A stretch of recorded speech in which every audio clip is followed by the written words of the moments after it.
नांदेडमध्ये भाजपाला मोठा धक्का बसलेला आहे। माजी मंत्री सूर्यकांत पाटील आज शरद पवारांच्या राष्ट्रवादीमध्ये प्रवेश करतायत। भाजपामध्ये कोणतीही मोठी जबाबदारी नसल्यामुळे सूर्यकांत पाटील या नाराज होत्या। आज मुंबईमध्ये हा पक्षप्रवेश जो आहे तो पार पडणार आहे। तर नांदेडमध्ये हा भाजपाला मोठा धक्का मानला जातोय। माजी मंत्री सूर्यकांत पाटील आज शरद पवारांच्या राष्ट्रवादीमध्ये प्रवेश करणार आहेत।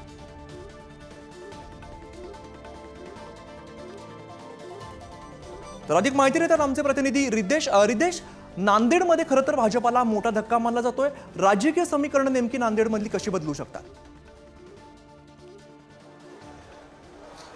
नक्कीच आपण पाहिलं तर लोकसभा निवडणुकीमध्ये मराठवाड्यामध्ये भाजपाला जास्त जो फायदा झाला नाही आणि दुसरीकडे आपण पाहिलं तर ते सूर्यकांत पाटील जे 2024 मध्ये भाजपमध्ये त्यांनी प्रवेश केला होता। या आधी ते राष्ट्रवादी शरद पवार गटामध्ये राष्ट्रवादीमध्ये होते, मात्र आता ते पुन्हा भाजपाला मागील 10 वर्षापासून तर भाजपने त्यांना कुठलीही मोठी जबाबदारी दिलेली नाही, मग ते आमदारकी असेल खासदारकी असेल, त्यामुळे आता ते पुन्हा राष्ट्रवादी शरद पवार गटामध्ये आता ते सामील होणार आहे। आपण एकंदरीत पाहिलं जेव्हा 2014 आधी जेव्हा काँग्रेसची सरकार होती तेव्हा ते राज्यमंत्री देखील होते केंद्रामध्ये आणि त्यामुळे आता त्यावेळी त्यांच्याकडे मोठी जबाबदारी देखील होती। मात्र 2014 मध्ये जेव्हा त्यांनी भाजपमध्ये प्रवेश केला त्यानंतर त्यांच्यावरती कुठलीही मोठी जबाबदारी ही भाजपकडून देण्यात नाही आली आणि त्यामुळे ते नाराज देखील होते आणि आता त्यामुळे आता ते पुन्हा आपण पाहिलं बोलू शकतो तर घर वापसी करत आहे। राष्ट्रवादी काँग्रेस शरद पवार गटामध्ये त्यांचा जो पक्षप्रवेश आहे तो होणार आहे। मात्र पक्षप्रवेश झाल्यानंतर शरद पवारांच्या महत्त्वाचं म्हणजे शरद पवार यांच्या नेतृत्वामध्ये हा पक्षप्रवेश होणार आहे